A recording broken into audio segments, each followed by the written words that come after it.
Una definición general, lo que entendemos como procesado de alimentos sería el conjunto de procesos o técnicas aplicadas con un objetivo que sería alargar la conservación y vida útil de los alimentos desde el punto de vista físico-químico y microbiológico.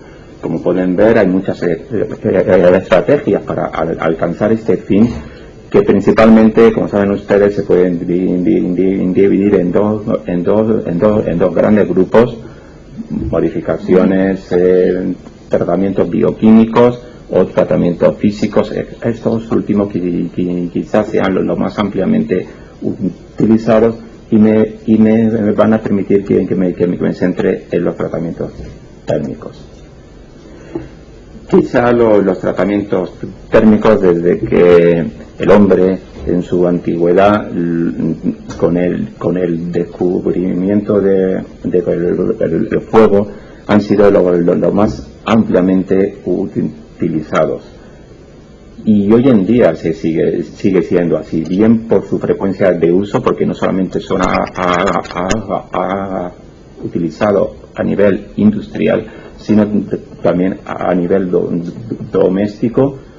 Tenemos una variedad enorme de formas de utilización: el horneado, el microondas, el asado, el tostado, y también son importantes y relevantes debido a las modificaciones que tienen lugar sobre el alimento.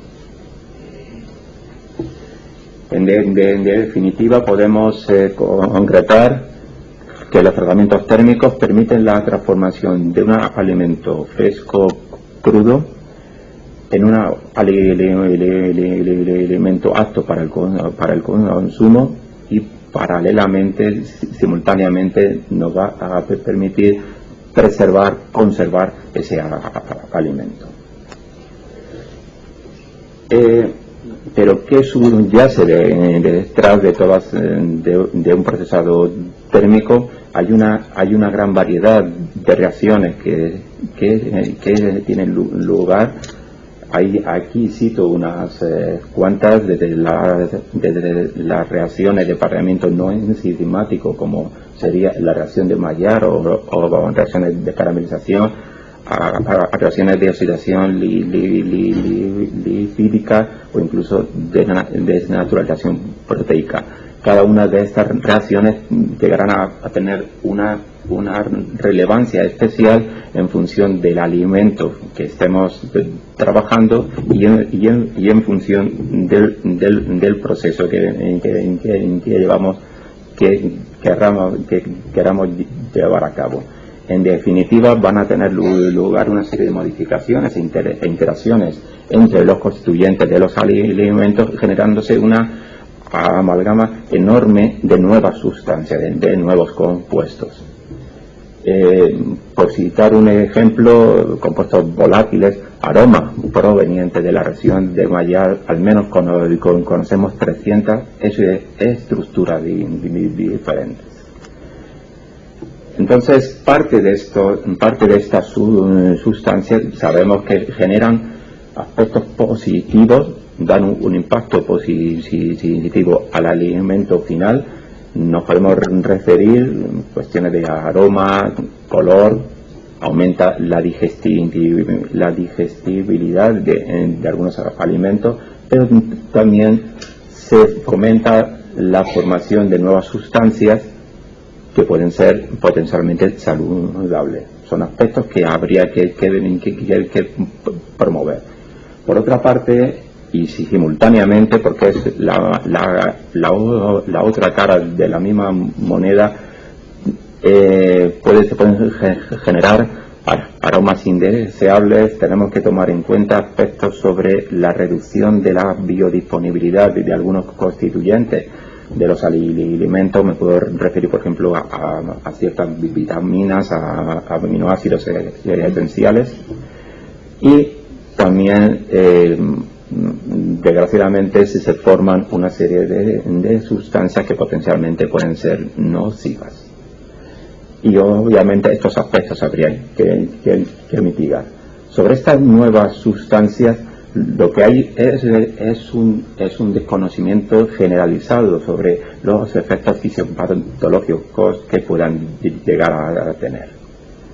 Entonces, como se ha comentado anteriormente, esto es una cuestión de balanza, de equilibrio. Se ha comentado anteriormente de una manera excelente como el riesgo cero es prácticamente inalcanzable, pero también por otra parte el beneficio 100 es una utopía. Entonces, la estrategia sería de qué manera promover, dar peso a las sustancias saludables y mitigar o reducir dentro de nuestras posibilidades la formación de estas nuevas sustancias con aspectos tóxicos. Tenemos varias herramientas para llevarlo a cabo. Una de ellas sería la cinética, conocer las cinéticas de las reacciones que dan lugar a la formación de estos compuestos. Si conocemos estas cinéticas, podremos llegar a conocer los factores que influyen en la modulación y en cómo vamos a dirigir esa reacción, y después por otra parte el principio ALARA, donde obviamente para aquellos tóxicos donde no tenemos valores estipulados máximos de ingesta, porque son la gran mayoría de ellas aún sustancias que se conocen relativamente desde hace poco tiempo, pues plantear el principio ALARA de reducir tan bajo donde técnicamente sea posible. Y después, por otra parte, que es un concepto que yo creo que es bastante interesante, lo que es la evaluación riesgo-beneficio, es la biodisponibilidad de estas sustancias. A mí de nada puede servirme que yo mida, por ejemplo, furano en la cucharita del potito que voy a darle a un bebé, si luego no sé qué tasas de absorción va a tener ese compuesto. El compuesto que se absorbe es el que después va a ejercer el efecto fisiológico.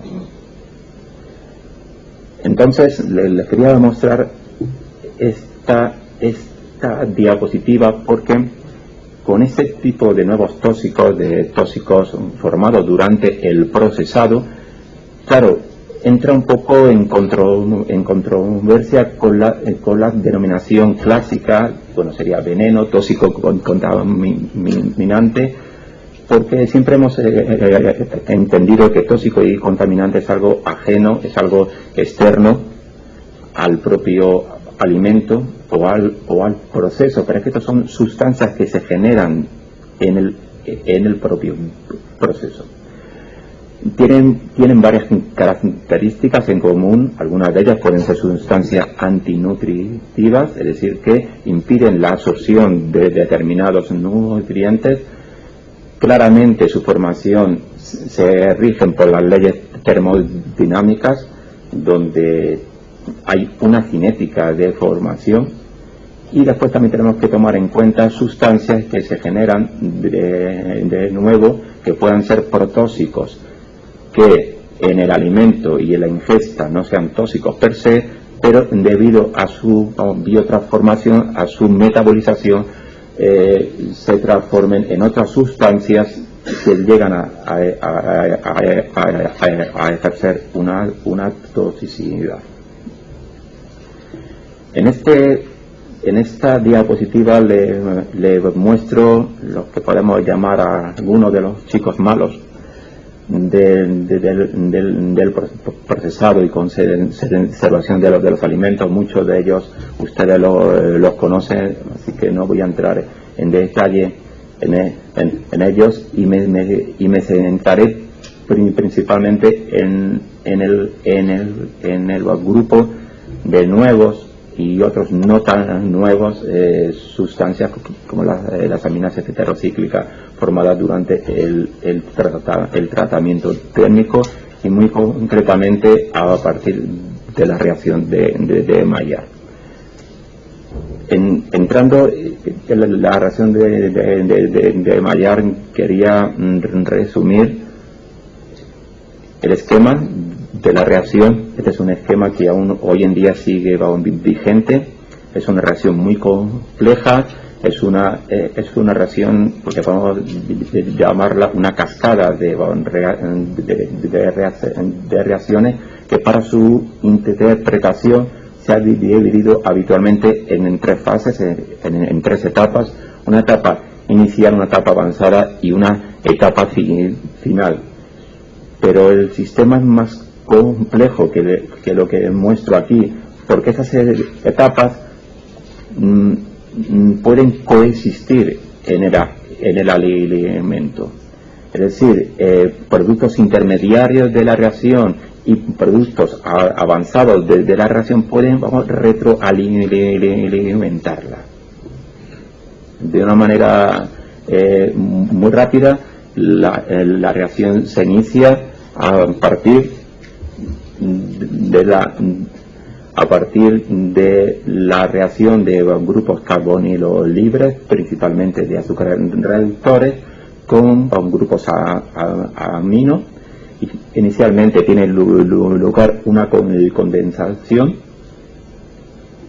para formar un compuesto de adición inestable que, mediante la pérdida de una molécula de agua, se forma una base de Schiff. En esta etapa la reacción puede, en cierto modo, revertir, pero una vez que pasa este punto crítico ya no hay vuelta atrás.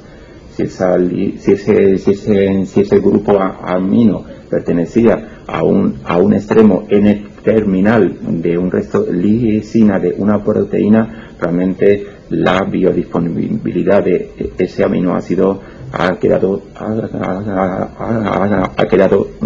reducida. En las etapas siguientes es lo que se denomina el reordenamiento de Amadori, donde vamos a llegar al final a una estructura estable, más estable, que sería el marcador de la etapa final de la reacción de Maillard, que es lo que se denomina el compuesto de Amadori. En productos lácteos, por ejemplo, esta estructura y esta sustancia es quizá la que prevalece en la reacción de Maillard. Quisiera hacer aquí un pequeño paréntesis para mostrarles la similitud de esta reacción con otras reacciones que ocurren in vivo. La reacción de Maillard in vivo la denominamos glicación. Es un proceso equivalente al procesado térmico. En vez de procesar a temperaturas superiores a 100 grados durante segundos minutos, tenemos incubaciones a 37 grados durante semanas, meses y años. Los reactantes pueden ser similares: glucosa circulante y proteínas. Últimamente los principales avances que están teniendo lugar en el campo de la reacción de Maillard vienen principalmente a partir del campo de la biomedicina. Resumiendo, las implicaciones de la reacción de Maillard en los alimentos tienen diferentes efectos. Algunos los podemos catalogar como tecnológicos sobre el propio alimento: obviamente color, aroma, textura, compuestos antioxidantes y compuestos antimicrobianos. Obviamente aspectos nutricionales, y quizás durante los últimos 40 años ha sido el campo donde más se ha centrado la investigación de la reacción de Maillard, y efectos toxicológicos. Sobre estos trataremos un poquito más tarde. Entonces, En definitiva, y para cerrar esta primera parte de la presentación, el tratamiento térmico es ampliamente utilizado por la industria agroalimentaria para obtener productos seguros, saludables y de larga vida útil, y además paralelamente liga bastante bien con nuestro estilo de vida actual, y es por ello que la ingesta de productos de la ración de Mayar, MRPs, se ha incrementado sustancialmente durante los últimos 50 años, pero sin embargo desconocemos en gran medida el posible efecto fisiológico que puedan tener. En este sentido vamos a entrar ahora en otra etapa, en otra fase de la presentación, donde quisiera preguntarme con ustedes cómo están distribuidos estos productos de la ración de Mayar en los alimentos. Siguiendo un esquema un poco antiguo, pero todavía también vigente, tenemos cuatro tipos de compuestos, 4 escalas de compuestos: los compuestos naturales de los alimentos, donde algunos de ellos tienen productos de la ración de Mayar, productos de la etapa inicial, que en gran medida son estructuras que más o menos conocemos bien, de la etapa intermedia tan parcialmente conocidas, y los de la etapa final hay un desconocimiento prácticamente enorme sobre ellos, que quizás tan oscuro, es una parte quizás tan oscura como ellos mismos, la melanoidinas. Por darles algunos ejemplos, niveles en productos no procesados, entre comillas, sería la leche materna. La leche materna contiene niveles cuantificables del compuesto de Amadori, harinas, piensos.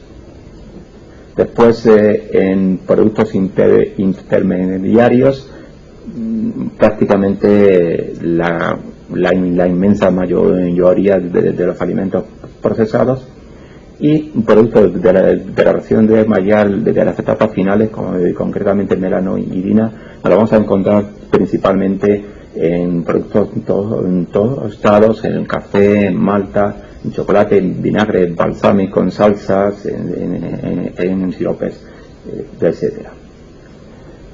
Para que se hagan una idea de los niveles de ingesta que estamos tratando, se ha estimado que la ingesta diaria de productos de Amadori en personas adultas es del orden de 1.200 microgramos kilo-peso día.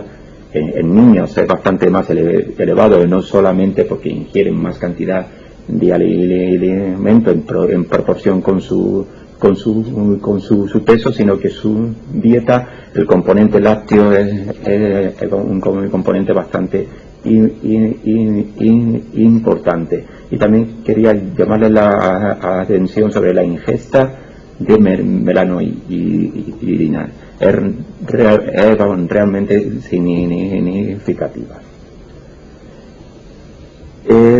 Vamos a intentar ahora discutir un poco sobre el efecto fisiológico de todas estas sustancias. Si nos paramos en el grupo de los compuestos iniciales de la ración de Mayar, sabemos que se obtiene un pico máximo a las 9 horas después de la ingesta en niveles plasmáticos. Hay una digestión intestinal parcial de estos compuestos. Sabemos que son utilizados por la flora, son fermentables, parcialmente son excretados en heces, y hay una absorción bastante elevada. Sin embargo, muchos de ellos son excretados, una gran parte son excretados. Sin embargo, pero por otra parte hay otra fracción de estos compuestos que todavía no tenemos identificado cuáles son sus órganos diana. Si tomamos este compuesto, la fructosillicina, que es el compuesto más característico de los compuestos de Amadori, en un estudio sobre ingesta, esto recuerdo que era una población de personas entre 18 y 23 años. Este estudio lo hicimos dentro del proyecto ICARE. Prácticamente una parte muy significativa proviene de los cereales, pero cuando incorporamos en este modelo de dieta la leche, veíamos donde realmente un 32% de la cantidad de fructosillicina podía ser atribuible a la ingesta de leche. Respecto a los productos intermediarios de la ración de Maillard, donde he comentado que son parcialmente conocidos, sabemos, y de esto hay datos bastante fiables, que el 10%, al menos el 10% de los ingeridos son absorbidos, pero solamente un 30% del 10% absorbido es excretado, es eliminado en la orina. Aquí entran en juego un posible efecto sinérgico con los productos avanzados de la ración de Maillard formados endógenamente, que se denominan genéricamente AGEs.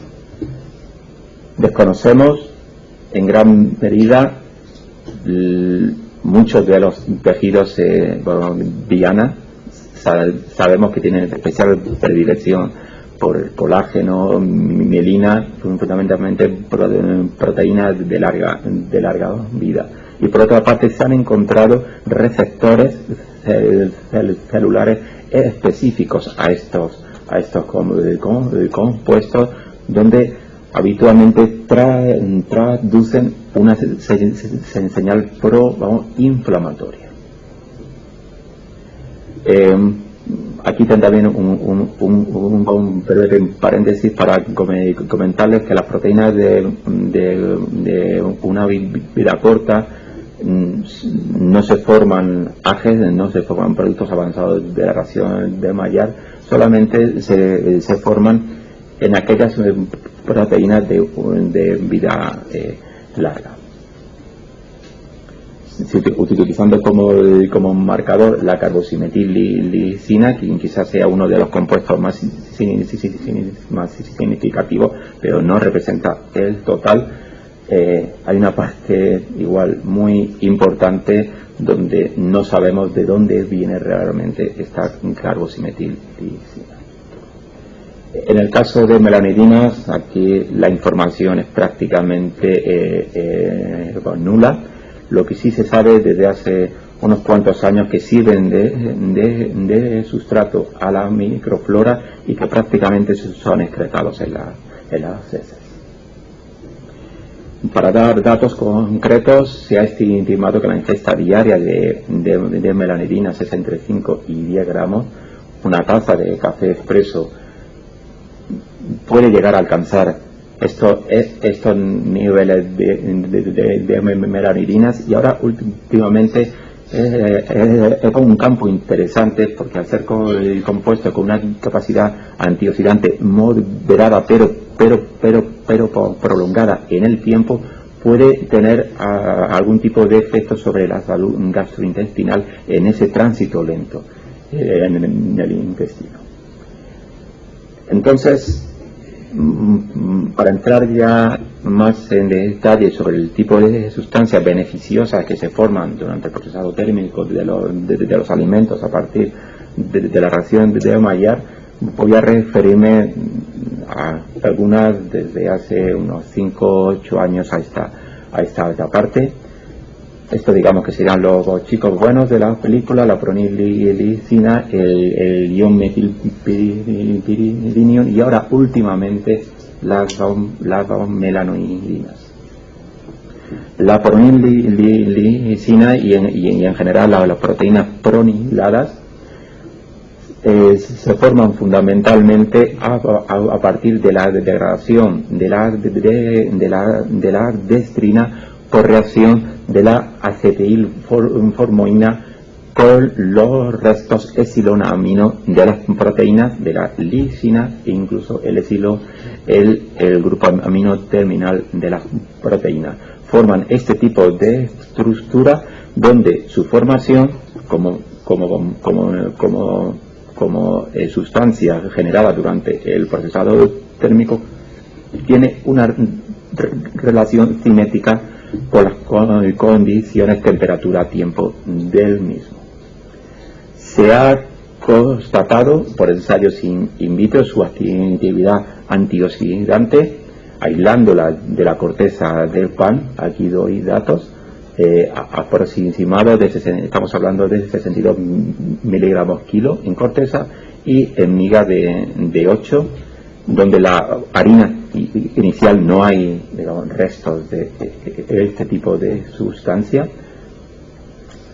Se le ha atribuido, se ha constatado también en ensayos en líneas celulares CACO2 de carcinoma de colon humano un efecto quimio preventivo, fundamentalmente por estimulación de la actividad enzimática de las enzimas de la fase 2. Posteriormente se aisló la pronilicina, anteriormente eran proteínas proniladas y se volvió a constatar el efecto, pero el efecto era realmente multiplicado.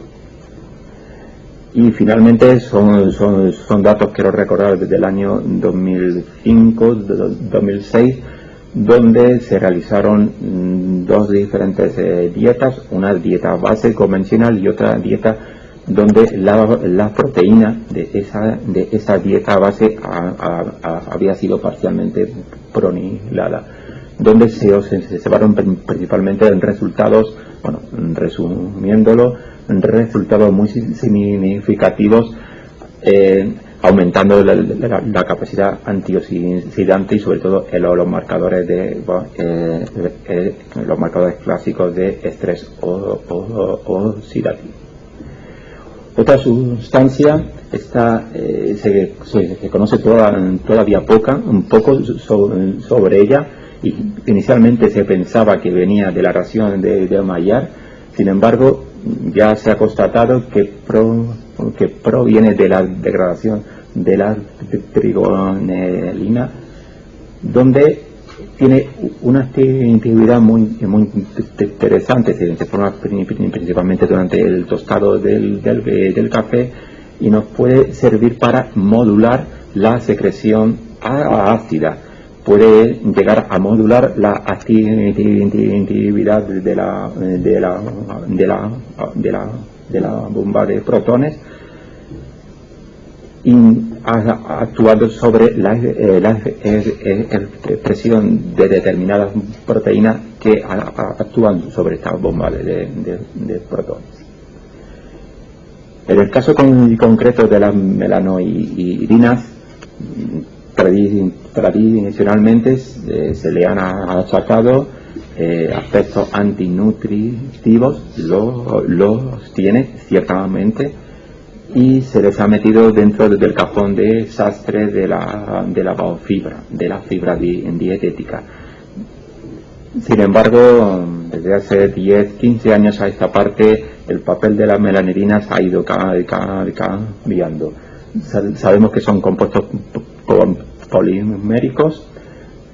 Una característica principal es que poseen color, se forman en las últimas etapas de la reacción de Maillard Y desgraciadamente la estructura química hoy en día es desconocida. Tenemos diferentes hipótesis sobre su estructura. Al menos hay 4 hipótesis sobre la mesa, pero quizá lo más lógico es que todas ellas coexistan. Como les estaba comentando, el color es quizá la característica principal de las melanoidinas, como se puede ver durante el horneado del pan. Aquí quiero comentarles que podemos diferenciar entre 2 tipos de melanoidinas, melanoidinas y melanoproteínas. Melanoidinas se forman principalmente en café, en malta, en vino, donde la concentración de proteínas es relativamente baja. Sin embargo, melanoproteínas son melanoidinas, donde en su estructura la proteína o péptido es una parte sustancial de la estructura. Esto por otra parte, otra de las características de la melanidina es su capacidad quelante. Aquí venía sus efectos negativos, donde tradicionalmente se les ha metido en el cajón de sastre de compuestos nocivos, porque retienen quelan muy eficazmente metales bivalentes, formando un complejo.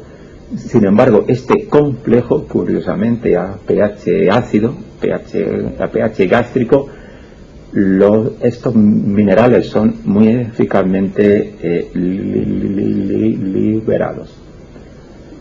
Resumiendo, entre otras de las actividades, tiene actividad antibiótica, concretamente y muy específica sobre el Helicobacter pylori. Como ustedes saben, tiene implicación directa sobre la úlcera. Actividad antioxidante, hipoalergénica, quimiopreventiva.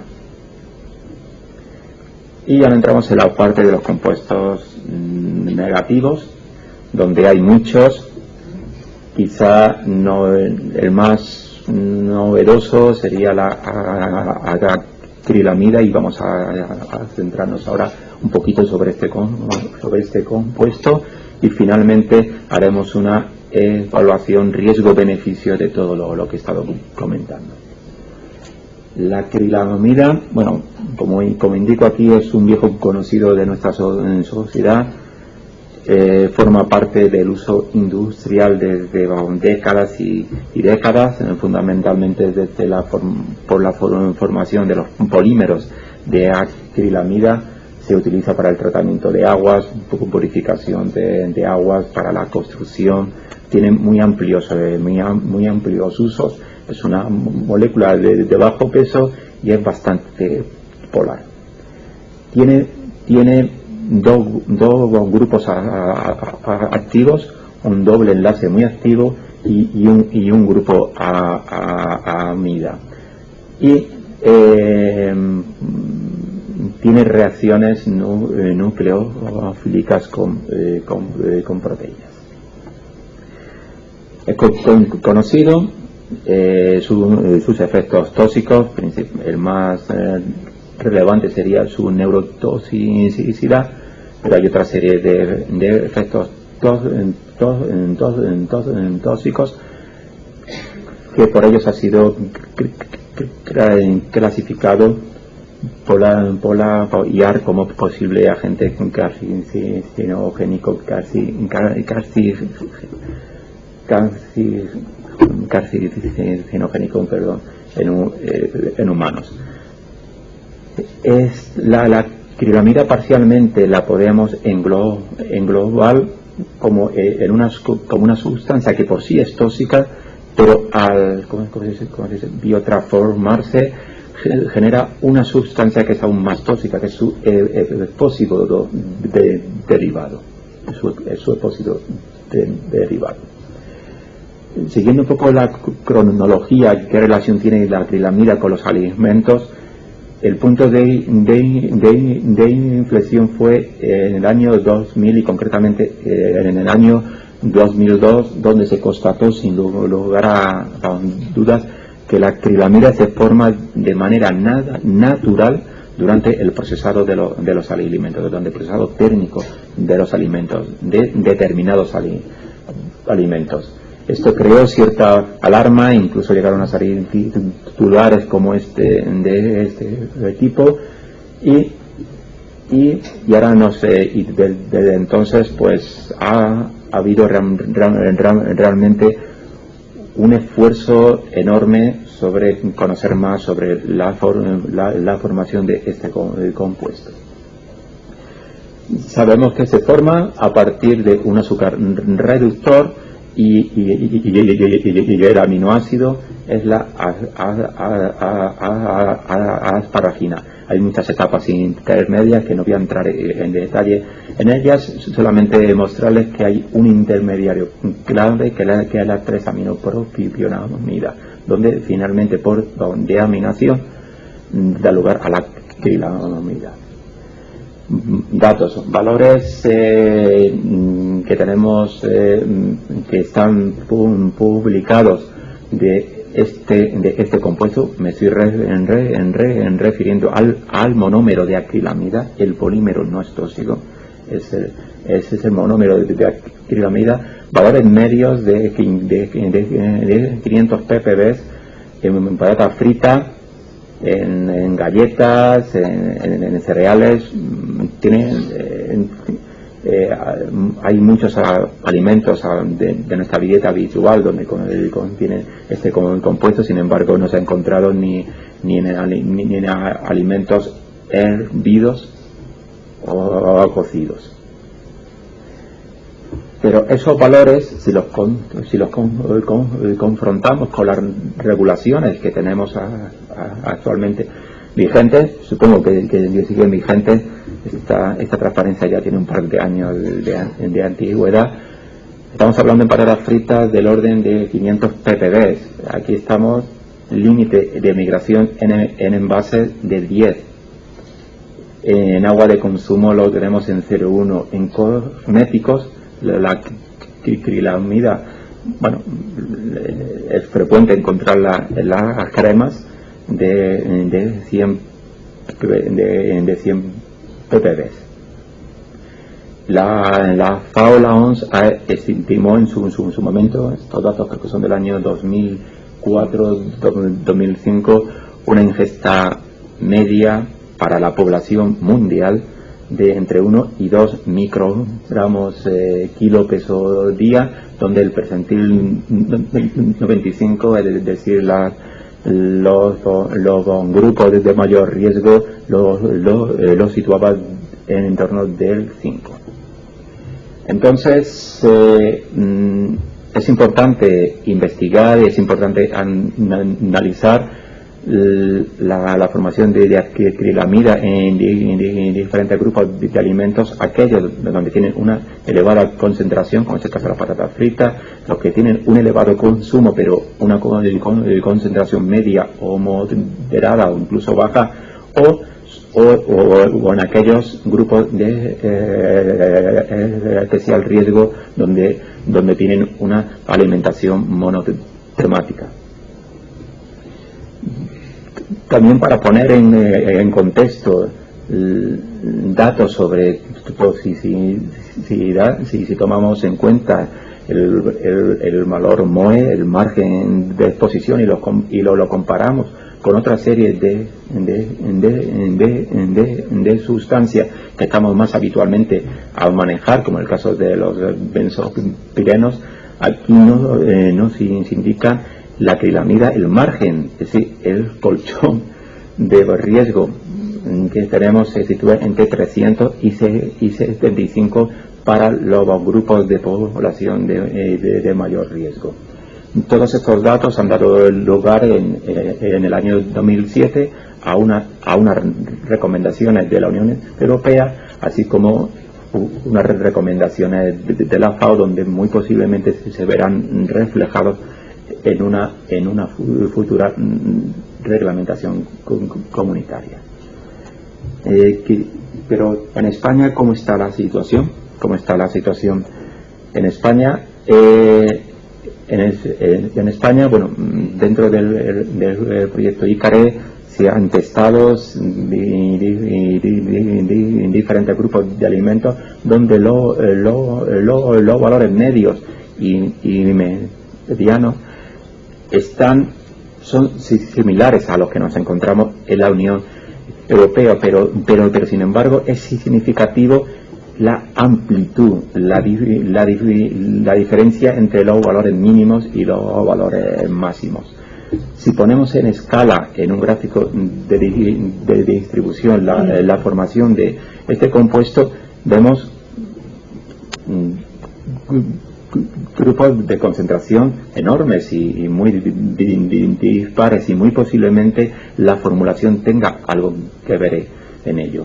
En el caso concreto de las patatas, vemos también esta vamos con diferencia, donde hay muestras, algunas muestras comerciales donde sus valores están muy por debajo de lo teóricamente esperable. Sin embargo, hay otras serie de muestras que son valores realmente inaceptables. Este tipo de datos podemos utilizarlos aplicando lo que llamamos el signal value, el valor señal, un valor de referencia para que le sirva al industrial para saber dónde está en cada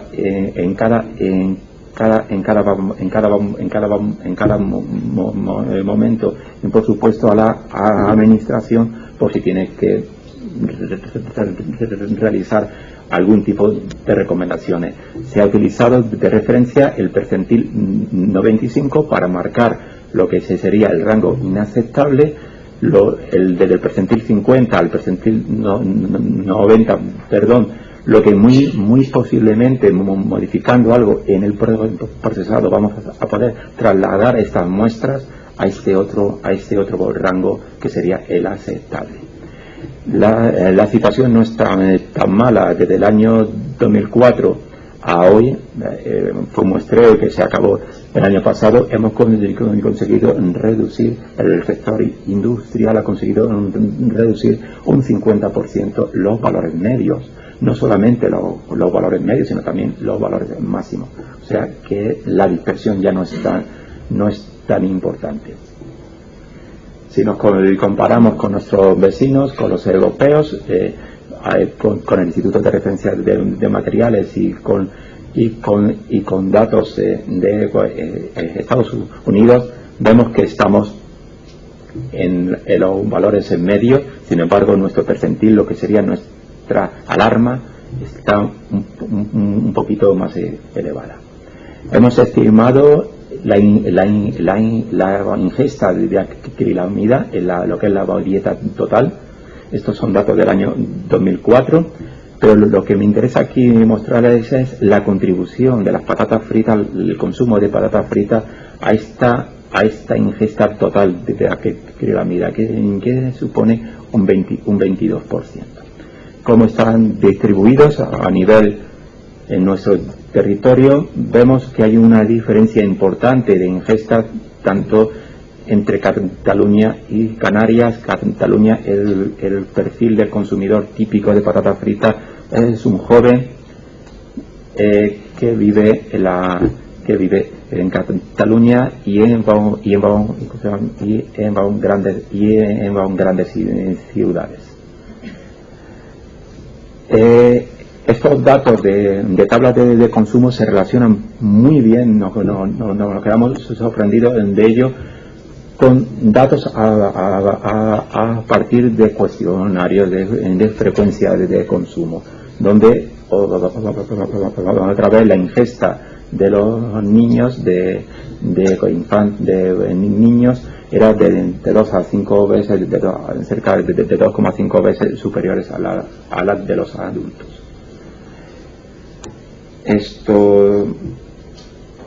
Voy a entrar directamente, estoy alargando un poco, voy a entrar directamente ya en la etapa final, ¿Cómo vamos a poder evaluar el riesgo-beneficio de los alimentos procesados técnicamente? Conocemos aspectos positivos, conocemos aspectos negativos y como se ha comentado y es fácil de entender, es una cuestión de balanza, es una cuestión de desequilibrio, de favorecer el beneficio frente al riesgo. Voy a comentarles algunos casos prácticos concretos que hemos estado realizando en nuestro grupo desde unos años a esta parte. En concreto, sobre fritura de patatas. Sabemos que la patata es especialmente sensible a la formación de acrilamida porque desgraciadamente para ella tiene un contenido muy elevado en asparragina, que además está libre. Se procesa a temperaturas muy elevadas, alrededor de 175-180 grados. Hay una rápida pérdida de humedad. La reacción de Maillard tiene lugar de una manera muy rápida y tiene una concentración significativa en azúcares reductores. Si tomamos en cuenta las diferentes etapas donde podemos actuar en un proceso industrial, podemos centrarnos en aspectos agronómicos de pretratamiento de la patata, del tratamiento de la fritura per se, como aspectos de post-tratamiento. Yendo ya muy rápidamente, aquí les quiero resaltar los cambios físicos, las modificaciones tan importantes que tienen lugar en las patatas hasta que obtenemos las patatas fritas, donde partimos de un contenido en agua de humedad de un 80% y bajamos hasta un 2,5%, un 3%.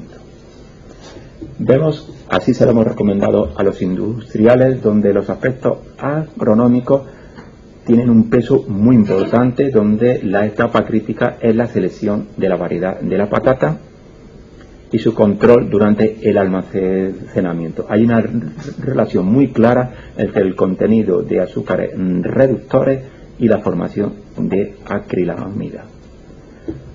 Entonces, los consejos que se le han ido ofreciendo ha sido seleccionar una variedad de patata con un contenido en azúcar inferior al 0,3% y controlar el almacenamiento, que es que no sea inferior a 6 grados, porque si no ya estamos provocando lo que se conoce como la senescencia de la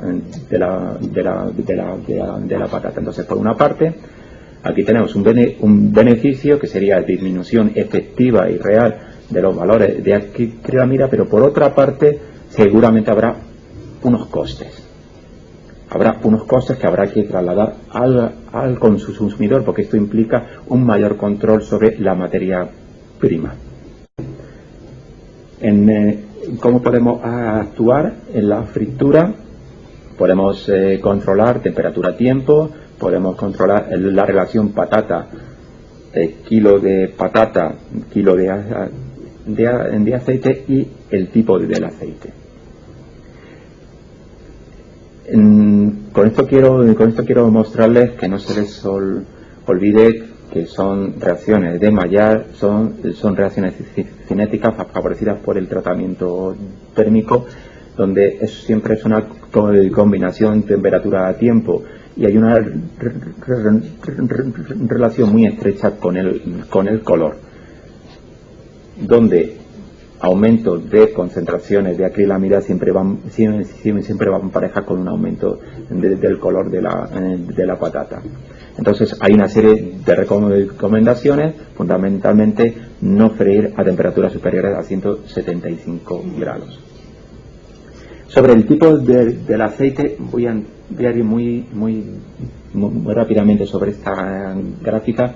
En un experimento seleccionamos a partir de 20 aceites vírgenes, dos de ellos que tenían un alto contenido en compuestos fenólicos y otro que tenía bajo contenido en compuestos fenólicos, ver cómo esos antioxidantes podían afectar en la formación de acrilamida durante la fritura de patata, y nos encontramos con esta sorpresa. una relación directa entre la composición, el contenido de compuestos hidroxifenólicos en el aceite, con una disminución en el contenido final de acrilamida en la patata. Otra vez tenemos evaluaciones riesgo-beneficio, donde si utilizamos aceite de oliva, aparte de que supone un sobrecoste para la empresa, es un aceite que no es más estable, vamos a modificar las características organolépticas del producto. Y si por otra parte minimizamos la temperatura de fritura, pues vamos a tener ya problemas serios microbiológicos, a lo mejor no en patata frita, pero en otro tipo de alimentos sí, durante el almacenamiento. Y un par de ejemplos ya para finalizar cómo podemos actuar en cereales. Aquí he escogido un ejemplo que hemos llevado también a cabo en nuestro centro, mediante la utilización de una enzima denominada asparraginasa. Existe ya comercialmente, hay dos casas comerciales en que la distribuyen. Tengo que decirles que a mi juicio es bastante caro. Como no bajen el precio, yo creo que los industriales no van a estar muy interesados por ello, que su función principal va a ser de aminar, transformar la asparagina en ácido aspartico simple. Para conocer cuáles eran los niveles de concentración que nos harían falta en la masa y el tiempo de incubación previo de esa masa, se realizó un sistema modelo donde creímos conveniente que tiempos alrededor de 20 minutos son aceptables para transformar una parte significativa de asparagina en ácido aspartico. Lo pusimos en prueba en un producto muy español, la rosquilla, porque nos interesaba un modelo de masa frita, y en vez de churros que no tienen azúcares adicionados, utilizamos rosquillas con 5 formulaciones diferentes a diferentes niveles de asparraginasa, y en todas ellas no pudimos encontrar acrilamida. Aquí el beneficio vuelve a ser la eliminación de acrilamida, pero aquí el problema serio es el factor económico para la empresa. Comentarles que no había modificación aparente en la calidad, en las propiedades organolépticas de la rosquilla. Otro caso concreto con los cereales de desayuno. Resumiendo, sabemos que los que tienen trigo, los que están especialmente formulados en trigo, tienen de una manera significativa mayor contenido en acrilamida.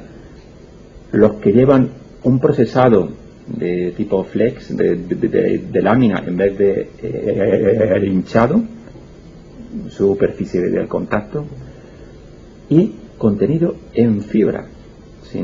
Una vez y otra vez productos enriquecidos en fibra, sin lugar a duda tenían mayores valores de acrilamida. Esto se debe a que tanto la fibra, la parte de la fibra que estamos incorporando del trigo, por ejemplo, en los cereales, aportan mayor cantidad de proteína.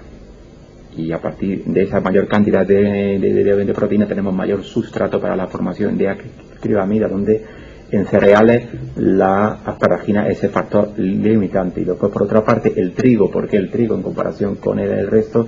Porque tiene mayor concentración de asparagina que el resto. Entonces, claro, nos encontramos otra vez con la dualidad, y aquí entran con temas de nutrición. Reducimos los valores de acrilamida recomendando